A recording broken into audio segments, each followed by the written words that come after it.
can still remember. I can still remember the time where my mom woke me up at 6 a.m. And she would tell me, son, get ready because the bus school is right about to roll there. And she would just wake me up, get me half this very quick kiss on the cheek, and a very quick pat on the back in order to leave to that bus before he starts honking. Our neighbor never liked that. As I was hopping into the bus, day in and day out, I started realizing that this is how my school life went.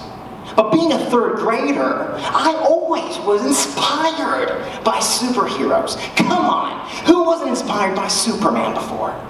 And what happened is, I always felt this thing in me that my school needed me. My very school needed a superhero that one day would come and I would need to save the universe. So one day, I rushed towards the bus van. And the moment I get in there, I were to take the last seat. As I started sitting on the last seat, I made myself a promise last night, where I were to focus on the sunlight till I reached the school. I focused on the sun for a very important reason. Do you remember how Superman used to fry people through his laser eyes? I had the very same conviction that if I were to look at the sun and I were to refuel my cells, one day is gonna come and the school's gonna need me. All what I'm gonna do is just literally fly and burn all the bad guys. And that day came. But that day didn't end as much as I expected. How did it end though? It actually moved the following way. I had a 35-minute drive and I was going through school. I reached out to a very certain scenario. A double-decker passes by and obstructs the sunlight. And I just feel like I'm losing the energy. And a third grader just vomiting all the cursing words he knows in his dictionary. Mind you, today that list is terribly updated. Now I have a question though.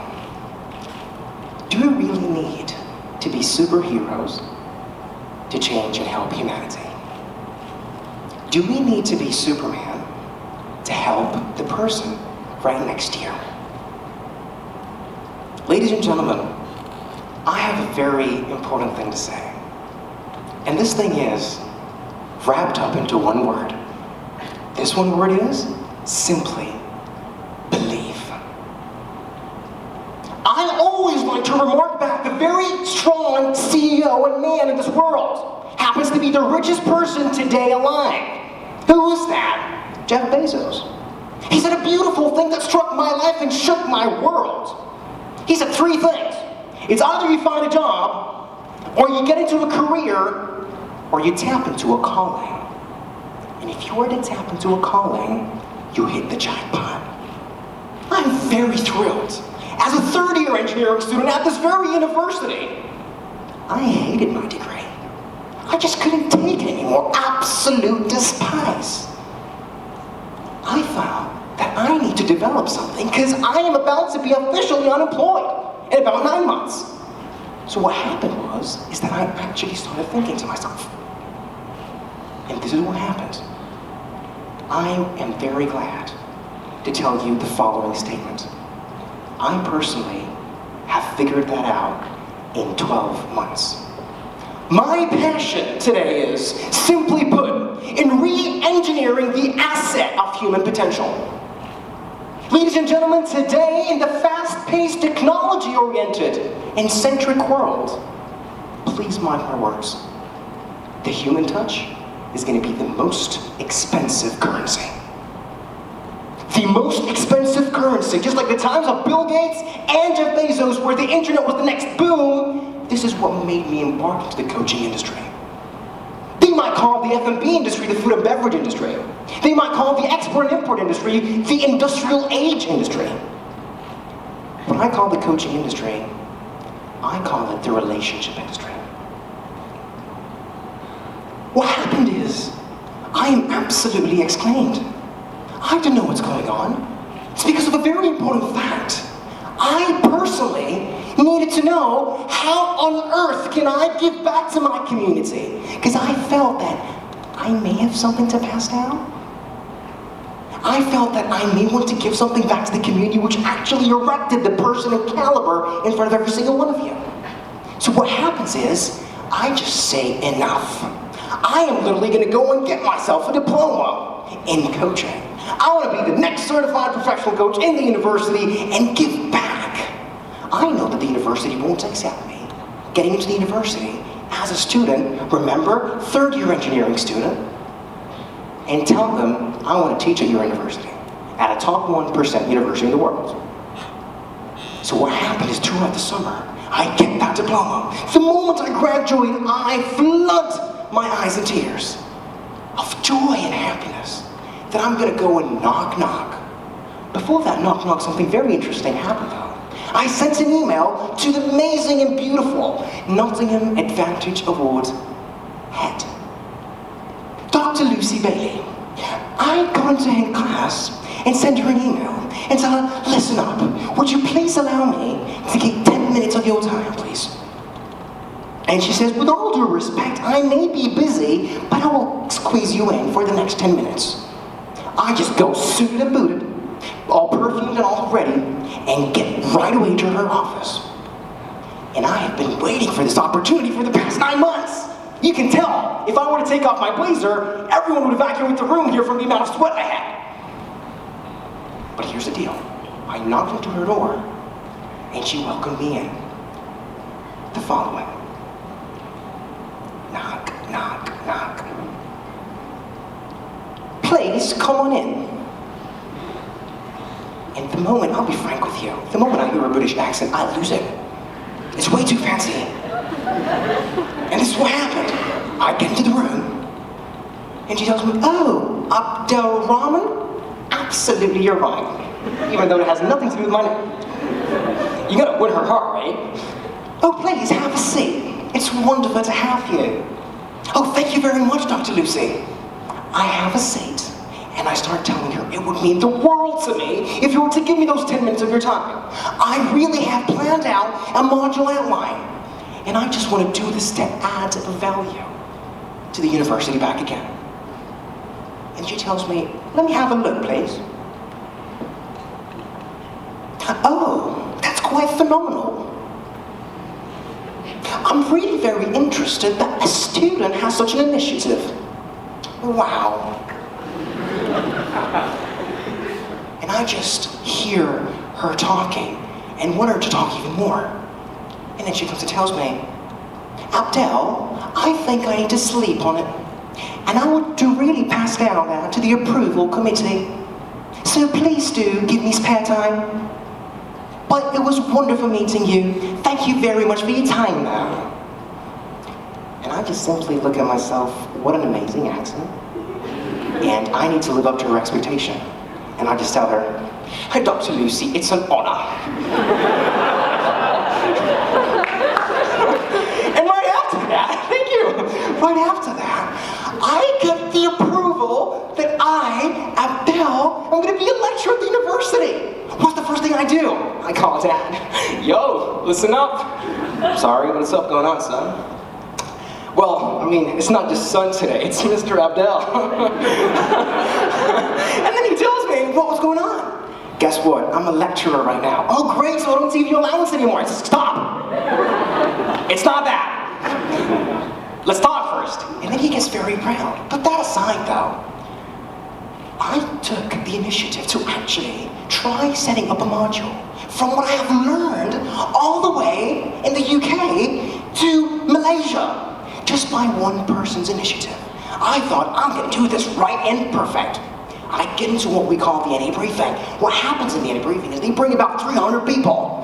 That was the biggest audience I addressed before.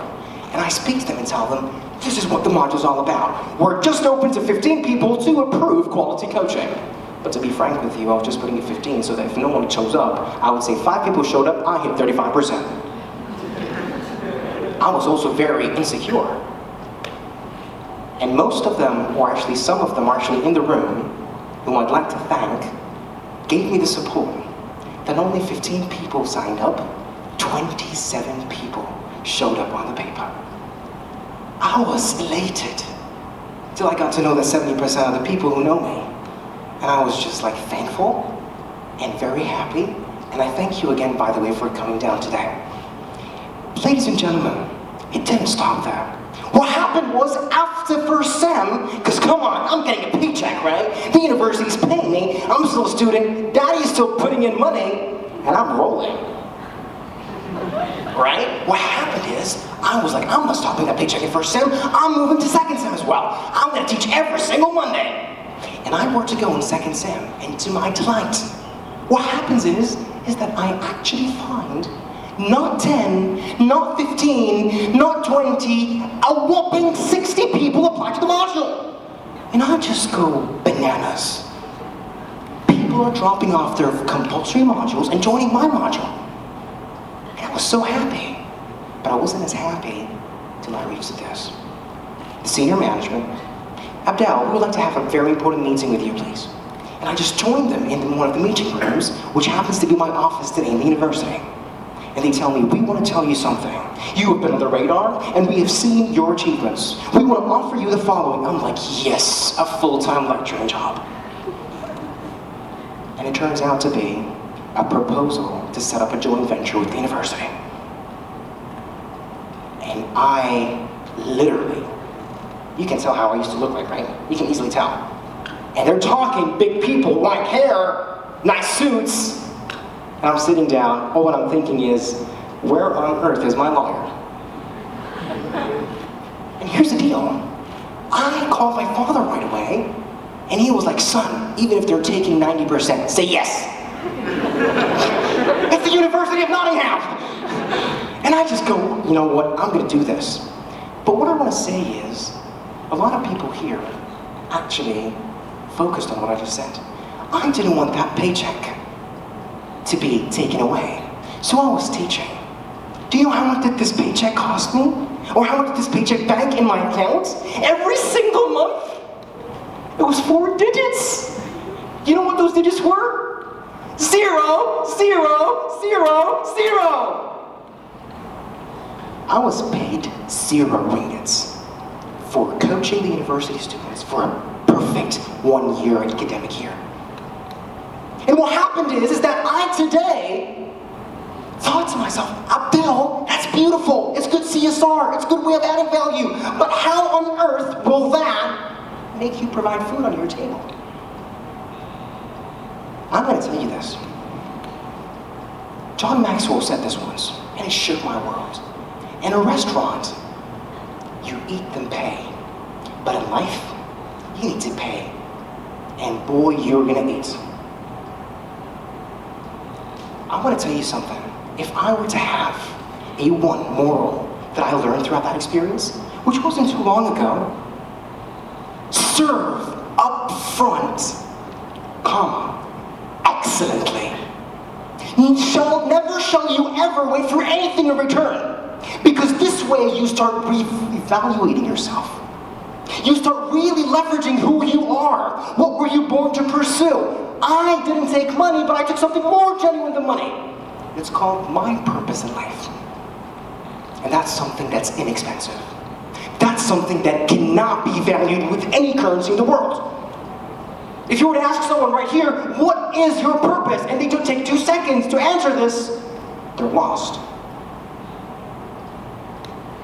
Ladies and gentlemen, I started one day coming down to myself in the room, and I sat down.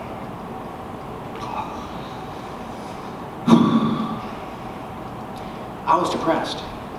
After a month, after 2 months, 3 months, I'm paying marketing, I'm paying brochures, I'm paying pens just to serve the students, and no one's paying me back. So I started discovering this. Hold on a second. I'm very seriously depressed. No one's appreciating me because at the end of the day, how long will this take? Nothing. How long will this stay ahead because I can't provide food on the table? There is no money, and let's all believe this. Monetary compensation is vital. So I go like, you know what? I need to do this.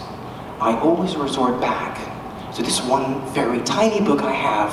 I carry every time I go to anywhere, as much as possible. So I just stand up, I'm doing this, and I just put my hands in the pocket and take it out. And the moment I take this out, it's my tiny, miny Quran. That's that's the book I take inspiration from personally. So all of a sudden I open it up and I start looking. And my eyes rest on this one verse. That if it weren't for it, I could have never been on TED today. Well, in Arabic it says this. هل جزاء الإحسان إلا الإحسان. Oh, is verily the reward of good anything but good? Like God is telling me, if you were to do good excellently, I'm going to pay you back. I look at this, I feel so motivated. And I had 0 ringgits in the company. Nothing at all. And I was so motivated.